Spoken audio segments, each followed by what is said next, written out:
ہاتھ نہ چمکے، میرا دل یہ چاہتا ہے کہ قیامت کے روز پورا ہاتھ ہی چمکتا ہے۔ میں وضو کے بعد نماز کے متعلق ایک ہی بات کہوں گا جو میرے پیر و مرشد نے ارشاد فرمایا۔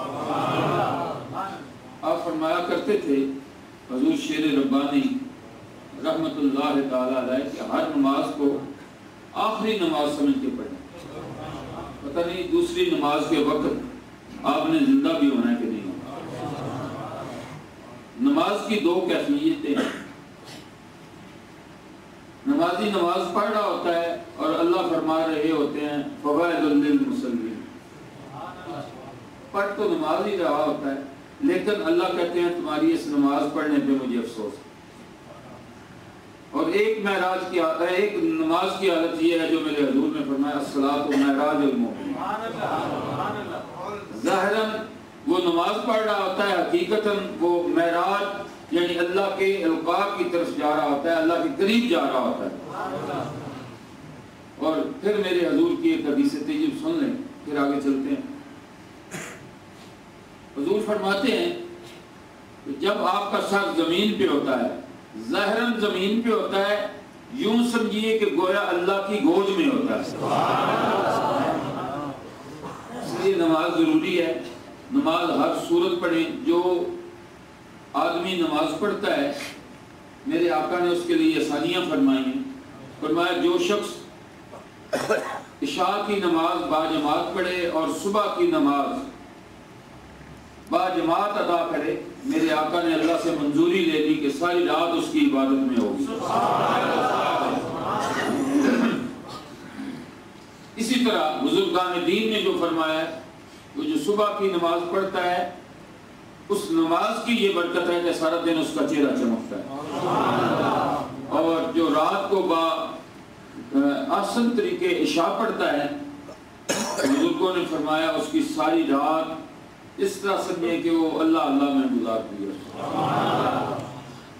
اس نماز کی کیفیت میں جب آپ اللہ کے حضور کھڑے ہوتے ہیں تو اللہ نے فرمایا ایک دعا کر لیں جو سب سے اہم دعا ہے۔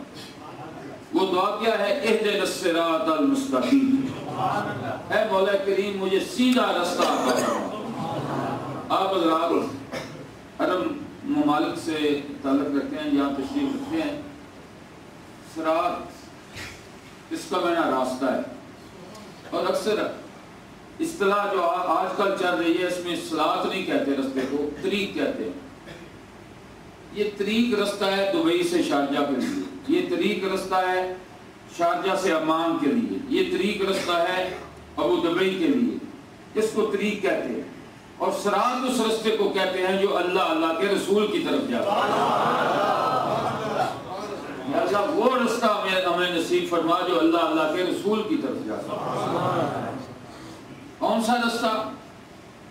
صراط الذین انعمت علیہم، وہ رستہ جن پر اللہ آپ نے انعام فرمایا، وہ رستہ ہمیں عطا فرمایا۔ یہ ایک دعا ہو گئی۔ دوسری دعا یہ فرمائی کہ میرے حضور یہ بھی مانگو غیر المغضوب علیہم، جن پر غضب ہوا ہے یا اللہ ان سے بچا لے ہمیں۔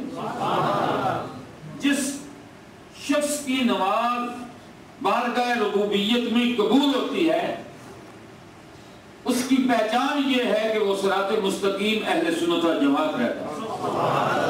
اور جو نماز بھی پڑھے اور عقائد بھی تبدیل ہو جائیں سمجھے میری نماز قبول نہیں ہو رہی۔ اب ایک بات عرض کر کے پھر آگے چلتا ہوں۔ کچھ لوگ یہ کہتے ہیں کہ جی نماز عمل ہے، کہتے ہیں جی عمل کرنا چاہیے، عقیدے کو چھوڑ دیں۔ نہیں، عقیدے کو چھوڑ کر نماز نہیں ہوتی۔ ایک ہندو یا سکھ ساری رات نفل پڑھتا رہے، اس کے کوئی نفل نہیں۔ پہلے لا الہ الا اللہ محمد رسول اللہ پڑھے گا تو پھر اس کی نماز قبول ہے۔ پہلے عقیدہ ہے، عمل بعد میں ہے۔ اور عمل کرتے کرتے اگر خدا نہ خواستہ اس کا عقیدہ تبدیل ہو جائے تو قرآن شاہد ہے کہ میرے رب کریم نے یہ فرمایا کہ تم نمازیں بھی پڑھتے رہے ہو، حج بھی کرتے رہے ہو، زکوٰۃ بھی دیتے رہے ہو، لیکن بارگاہ رسالت میں تمہارا عقیدہ درست نہیں رہا، تمہاری آواز اونچی ہو گئی، ان تحبط اعمالکم وانتم لا تشعرون، یہ نمازیں کام نہیں آئیں گی، حضور کی محبت کام آئے گی۔ پہلے عقیدہ ہے، اس پہ دو چیزیں عرض کرنا چاہتا ہوں۔ جہاد جاری تھا، جہاد عمل ہے۔ ایک صحابی بننے کے لیے حاضر ہوئے، یا رسول اللہ پہلے جہاد کروں کہ نماز پڑھوں یا کلمہ پڑھوں، کیا کروں؟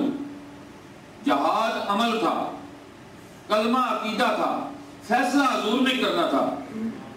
تو حضور نے کیا فرمایا؟ پہلے کلمہ پڑھ، پھر جا کر جہاد کریں۔ ابھی اس نے نماز نہیں پڑھی، ابھی اس نے حج نہیں کیا، ابھی اس نے کوئی کام نہیں کیا، جاتے ہی شہید ہو گئے۔ صحابہ نے پوچھا اب ان کا کیا بنے گا؟ حضور نے فرمایا ان کے لیے جنت کے سارے دروازے کھول دیے، ابھی تک کوئی عمل ظاہر نہیں کیا۔ اور یہی ایک اور بات بھی یہاں میں عرض کرتا جاؤں، حضرت سیدنا عثمان غنی ذوالنورین، سارے کہہ دیں رضی اللہ تعالیٰ۔ کون عثمان؟ تھوڑا سا تعارف کرنا چاہتا۔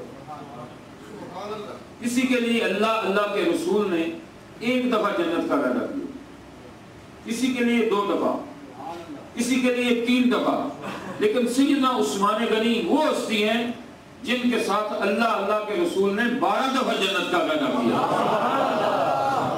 الحمدللہ تحقیق کیا میں نے، اس پہ پمفلٹ بھی ایک لکھا ہے، اس میں سارے حوالے رکھے۔ 12 دفعہ اللہ کے رسول نے سیدنا عثمان غنی ذوالنورین کے لیے جنت کا وعدہ فرمایا۔ کون؟ حضرت سیدنا عثمان غنی ذوالنورین۔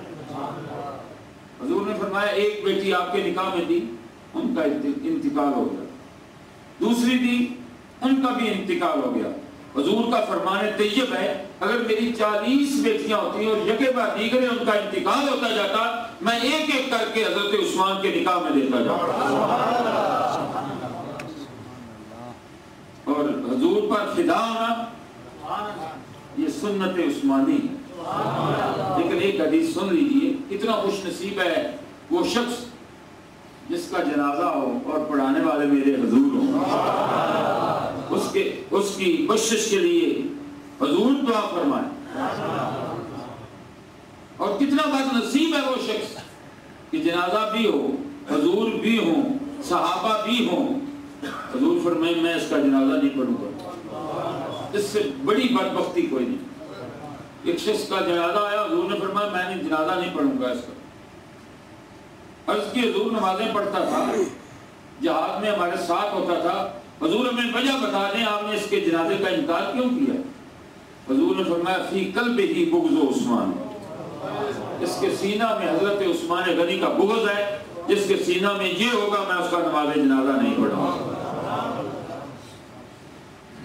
اور دوسری حدیث کے الفاظ کچھ یوں ہیں، حضور نے فرمایا ابغض عثمان و ابغض اللہ تعالی، اس نے عثمان کو ناراض کیا، اللہ اس سے ناراض ہو گیا۔ کون سیدنا عثمان غنی ذوالنورین؟ حضور نے اعلان فرمایا جنگ تبوک میں اگر 100 اونٹ کوئی اللہ کی راہ میں دے دے، میں اس کا ضامن ہوں، میں اس کو جنت لے کر دوں گا۔